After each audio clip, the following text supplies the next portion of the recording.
I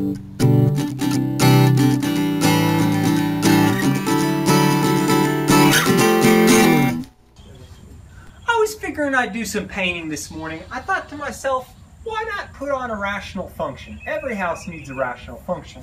Let's imagine f of x equals 3 times x minus 2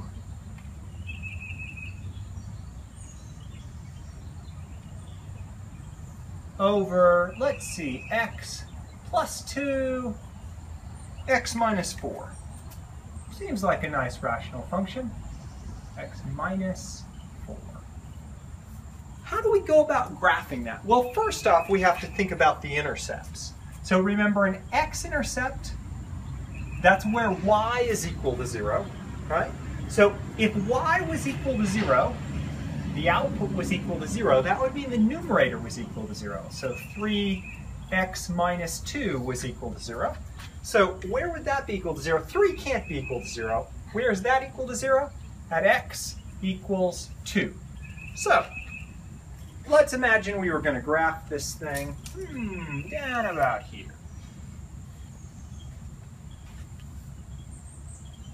This has an x-intercept at 1, 2. So my graph's going to go through that dot there.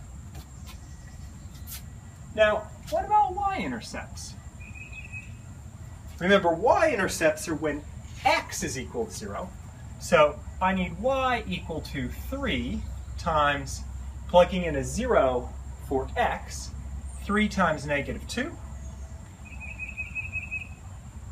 Plugging in a 0 for x in the denominator, that's 2 times negative 4. Okay, so that's, let's see, the negatives cancel, the 2's cancel, that's at 3/4. So when x is 0, y is 3/4. Let's see if we can't put that down. There's 1, there's 2, there's 3.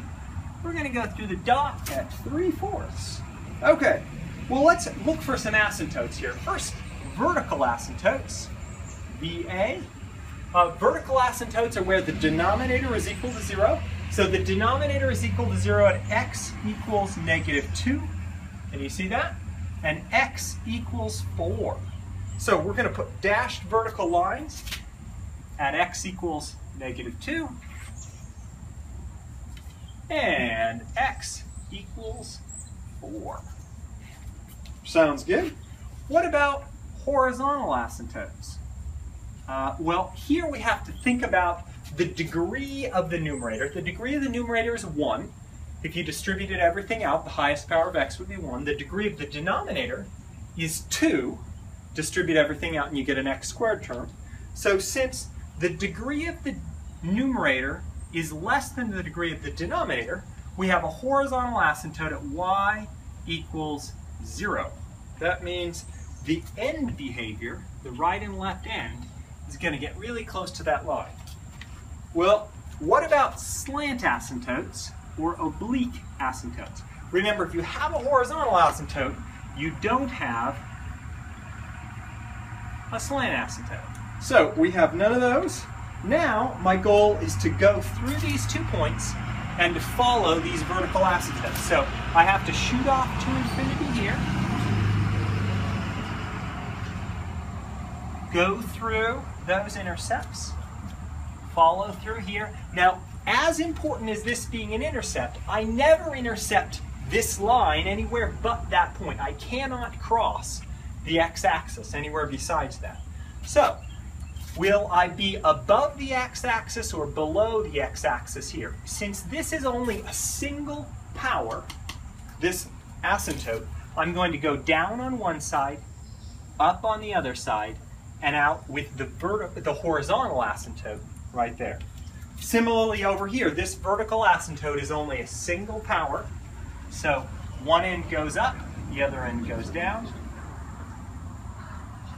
That is the graph of f of x equals 3 times x minus 2 over x plus 2 times x minus 4. You could even check it on a calculator.